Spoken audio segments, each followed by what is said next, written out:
Olá, amigos do CPMM, bom dia. Aqui é a Suzana.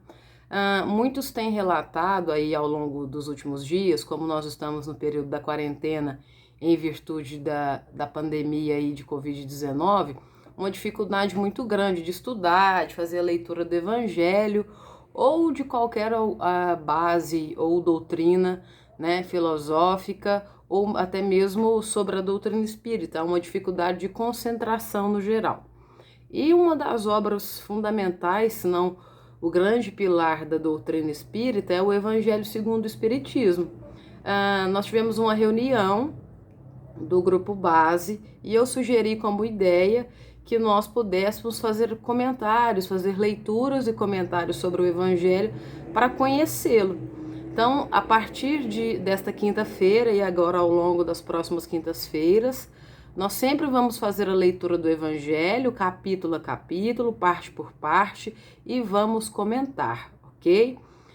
Hoje eu vou falar sobre a figura central aí, né, o codificador do Evangelho, que é Allan Kardec. Na verdade, Allan Kardec não tinha esse nome, é um pseudônimo que ele usa, né, quando vai fazer a publicação das leituras espíritas. O que é que acontece? Ao longo do século XIX, o verdadeiro nome, né, o nome original de Kardec é Hippolyte Léon Denisard Rivaux, né? Ele é um homem francês. A partir dos 10 anos ele faz estudo na instituição Pestalozzi, que nós temos até hoje, né, tanto na França quanto no Brasil. Temos casas Pestalozzi aí espalhadas pelo mundo, filho de um juiz, Jean Baptiste, e também de uma dona de casa, que é Jane Duhamel. O que é que acontece? O Kardec foi para a universidade, né? A família dele tinha condições de mantê-lo estudando. Então ele foi para a universidade, formou-se professor, era pedagogo, tradutor também. E desde o século XIX os professores já viviam condições financeiras difíceis, gente. Não começou agora, ok? E em virtude disso, o Kardec começa a fazer algumas atividades como contador. Ele começa a administrar como contador algumas propriedades e já na década de 1850 popularizava-se em Paris algumas reuniões chamadas das mesas voadoras. E o Kardec não acreditava em absolutamente nada disso. Ele acreditava que era puro charlatanismo, que tinha alguém com fios presos, né? Algum tipo de maquinário que fazia com que as mesas então se movimentassem.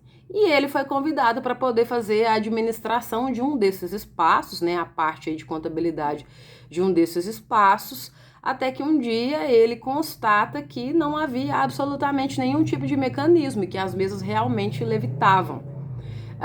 E um dos fenômenos também que ele participa e que fica muito impressionado é um dos fenômenos de escrita, né? Eles colocavam um balde, uma pequena vasilha sobre um lápis e uma folha de papel, e aí o lápis deixava uma mensagem, e o Kardec fica completamente impressionado, porque num dia, numa das participações, o lápis aponta para ele e coloca a mensagem no papel. Tu é um dos obreiros, né? Alguém que vai levar a mensagem adiante. E a partir daí ele fica completamente voltado para o entendimento do espiritismo, né? É o Kardec, inclusive, pessoal, que cunha a palavra médium. Essa palavra não existia antes, e médium quer dizer o meio, né? É o que permite, então, essa ligação entre os dois pontos, né? Entre o mundo espiritual e também o mundo dos encarnados. E o Kardec passa a ter contato com alguns médios, três principais, né, que são as irmãs Julie e Caroline, e também uma médium chamada Ruth. Todas são jovens, 13, 14 e 19 anos, e todas elas têm dificuldade, né? Os pais já haviam levado em vários médicos, já estavam para ir aí para ser levados para os manicômios. Provavelmente vocês já devem ter participado de alguma palestra da madrinha, em que ela explica ou já relatou várias vezes de pessoas que são levadas, né, para instituições que cuidam de problemas mentais em virtude de mediunidade que não foi trabalhada, que não foi cuidada ao longo do tempo. E era o caso dessas meninas, né? Os pais já estavam para levá-las, e aí o Kardec começa a fazer um trabalho com elas, né, mediúnico, todas as terças-feiras, o dia do estudo no CPMM, e ele fazia perguntas, né? Quando elas estavam incorporadas, ele fazia perguntas e aí os espíritos iam respondendo. Nesse momento, ele teve contato com várias figuras conhecidas, como o filósofo Sócrates, né, o político Benjamin Franklin, o apóstolo João, e todas essas perguntas que foram feitas e as respostas, né, tudo isso foi transformado num livro, que é o chamado Livro dos Espíritos, que é o primeiro livro publicado pelo Kardec. Como ele tinha um trabalho de professor e havia ainda assim... Se até hoje nós temos estigma com relação aos espíritas, vocês imaginam no século XIX, na França.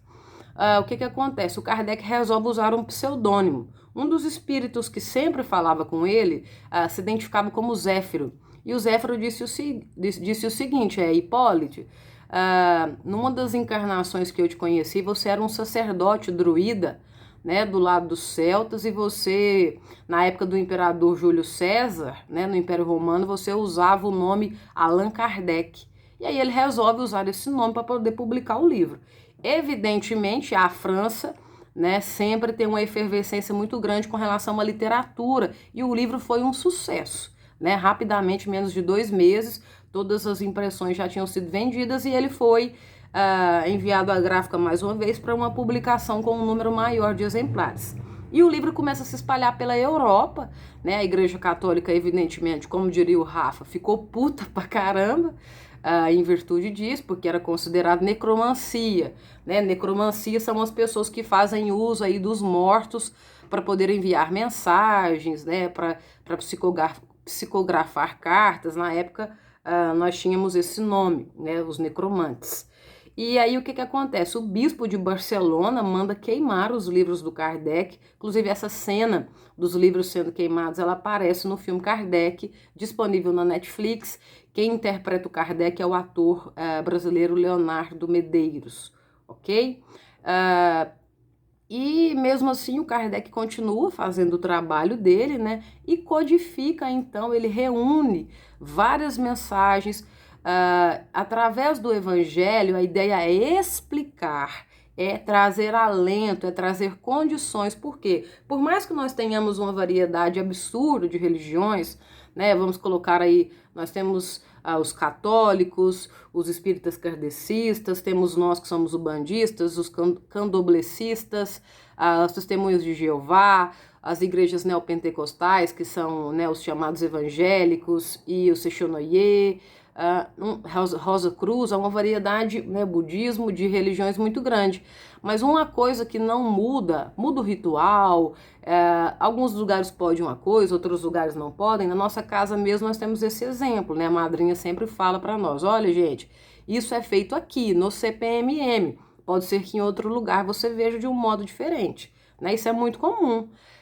Mas uma coisa que não muda em lugar nenhum é a questão do conceito da moral. Isso não muda de forma alguma, é um valor imutável. Ontem até o Daniel Cury colocou algumas, né, a Andressa propôs debater alguns trechos da apostila, né, e o Daniel colocou lá sobre respeito, e eu citei o exemplo da criança, né, que falou um dia no centro, durante uma palestra da madrinha, que respeito era cuidar do nosso corpo, né? Se uma criança já tem esse entendimento, é sinal de que o respeito é um valor imutável, e a moral também é um conceito que é imutável, gente, é uma coisa que vale em qualquer lugar, em qualquer tipo de conversa, com qualquer pessoa, independente do nicho, né, ou da relação que nós aí tenhamos construído ou que estejamos envolvidos.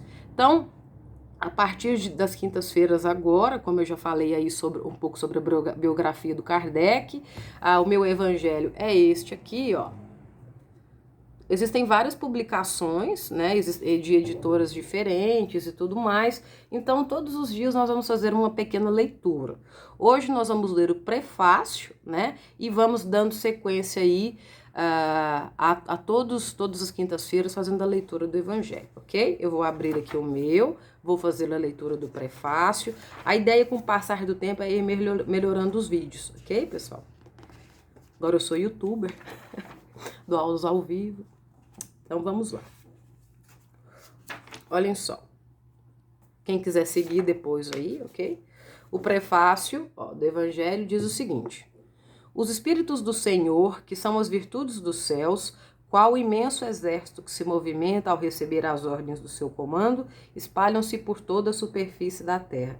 E semelhantes a estrelas cadentes, vêm iluminar os caminhos e abrir os olhos aos cegos. Eu vos digo em verdade, que são chegados os tempos em que todas as coisas devem ser restabelecidas no seu verdadeiro sentido, para dissipar as trevas, confundir os orgulhosos e glorificar os justos.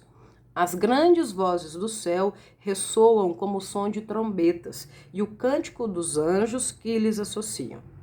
Homens, nós vos convidamos ao divino concerto. Tomai da lira, que vossas vozes se unam e que, num hino sagrado, elas se estendam e vibrem de um extremo a outro do universo.